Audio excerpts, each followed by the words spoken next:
સાબરકાંઠાના Himmatnagar Umashankar bridge Motipura circle પાસે ABVP અને નર્સિંગના વિદ્યાર્થીઓ દ્વારા ચક્કાજામ। સાબરકાંઠાના સ્ટેટ હાઈવે પર માર્ગ ઉપર એબીવીપી વિદ્યાર્થી પરિષદે નર્સિંગના વિદ્યાર્થી અને વિદ્યાર્થીઓએ નોંધાવ્યો વિરોધ।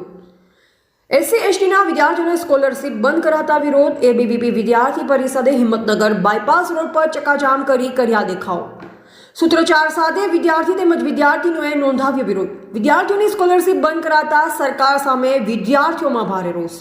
સેલ્ફ ફાઇનાન્સ શાળાઓમાં SC/ST વિદ્યાર્થીઓની સ્કોલરશીપ કરાઈ છે બંધ। વિદ્યાર્થીઓને આપવામાં આવતી સ્કોલરશીપ 70 અને 1 લાખની સરકાર દ્વારા સ્કોલરશીપ બંધ થતા વિદ્યાર્થીઓની હાલત કફોડી। મોટી સંખ્યામાં વિદ્યાર્થી અને વિદ્યાર્થીનીઓએ ચક્કાજામ કરી ભારે સૂત્રોચ્ચાર કર્યા। હાઈવે રોડ પર ચક્કાજામ કરી વિરોધ દર્શાવતા વિદ્યાર્થીઓની અટકાયત। હિંમતનગર પોલીસે વિદ્યાર્થીઓની કરી છે અટકાયત। સાબરકાંઠાના સ્ટેટ હાઈવે પર માર્ગ ઉપર એબીવીપી વિદ્યાર્થી પરિષદે નર્સિંગના વિદ્યાર્થી અને વિદ્યાર્થીઓએ નોંધાવ્યો વિરોધ। SC/STના વિદ્યાર્થીઓને સ્કોલરશીપ બંધ કરાતા વિરોધ। એબીવીપી વિદ્યાર્થી પરિષદે હિંમતનગર બાયપાસ રોડ પર ચક્કાજામ કરી કર્યા દેખાવ। સૂત્રોચ્ચાર સાથે વિદ્યાર્થી તેમજ વિદ્યાર્થીનીઓએ નોંધાવ્યો વિરોધ। વિદ્યાર્થીઓની સ્કોલરશીપ બંધ કરાતા સરકાર સામે વિદ્યાર્થીઓમાં ભારે રોષ।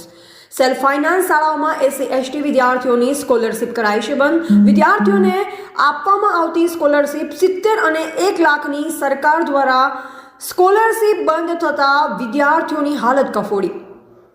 મોટી સંખ્યામાં વિદ્યાર્થી અને વિદ્યાર્થીનીઓએ ચક્કાજામ કરી ભારે સૂત્રોચ્ચાર કર્યા। હાઈવે રોડ પર ચક્કાજામ કરી વિરોધ દર્શાવતા વિદ્યાર્થીઓની અટકાયત। હિંમતનગર પોલીસે વિદ્યાર્થીઓની કરી છે અટકાયત। એવા રાજકમલસિંહ પરમાર, ભારતની અસ્મિતા, સાબરકાંઠા। અત્યાર સુધી SC/ST વિદ્યાર્થીઓને સ્કોલરશીપ મળતી હતી, પણ હવે સરકાર દ્વારા ST લોકોની સ્કોલરશીપ રદ કરવામાં આવી છે, એટલે એનું છે આ આંદોલન એનું છે। તો અમે હવે સરકારને વિનંતી કરીએ છીએ કે ST લોકોની સ્કોલરશીપ આપો, બાકી બીજી વાર આ આંદોલન થશે।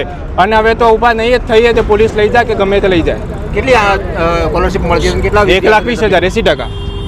કેટલા વેતન તકલીફ છે? હજારોથી ઉપરની વિદ્યાર્થીઓને તકલીફ છે, એ તકલીફ દૂર કરો, બાકી તમને તકલીફ થશે। શું નામ આપનું?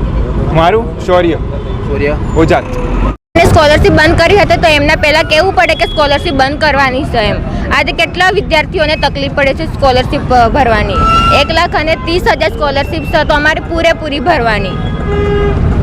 શું તકલીફ છે? કેટલા વિદ્યાર્થીઓને તકલીફ પડે છે? આજે શું કર્યું?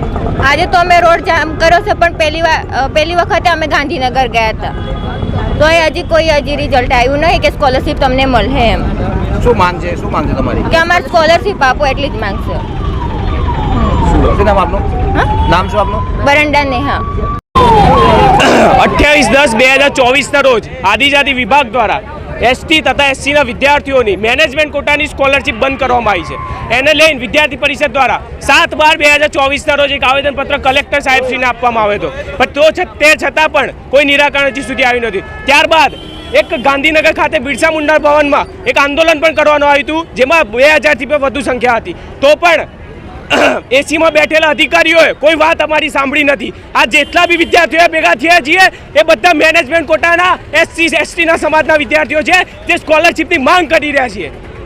આદિજાતિ વિભાગને વિદ્યાર્થી પરિષદ તરફથી એક સાદો સંદેશ છે કે આ તો જસ્ટ ખાલી એક ચિમકારી છે, આનાથી પણ ઉગ્ર આંદોલન વિદ્યાર્થી પરિષદ કરશે, જેની સંપૂર્ણ જવાબદારી સરકારશ્રીની રહેશે। એક બીજો વિષય એ બી ચાલી રહ્યો છે કે લો કોલેજની અંદર BOI એટલે BCI bar council of India દ્વારા એક પ્રવેશ પરીક્ષાનું હજી સુધી કર્યું નથી। એની જે પ્રવેશ પ્રક્રિયા છે એ હજી સુધી ચાલુ થઈ નથી। એમાં જે નિયમો છે એ પ્રમાણે 4 વ્યક્તિઓ તમારે 4 પ્રાધ્યાપકો મૂકવા પડે, પણ એ છતાં પણ એ સરકાર દ્વારા 2 પ્રાધ્યાપકો મૂકવામાં આવે, જેના લીધે અત્યારે જેટલી બી મેનેજમેન્ટ કોટાની કે અર્ધ સરકારી જેટલી બી લો કોલેજો છે એ બધી નુકસાનમાં છે। 50 લાખથી પણ વધુ દેવું એમના ઉપર થઈ ગયું છે।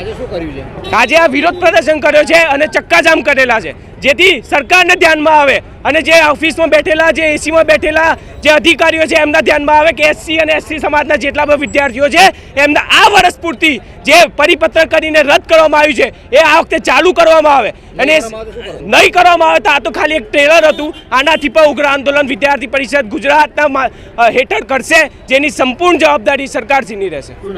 કેની પંચાલ, સાબરકાંઠા જિલ્લા સંયોજક।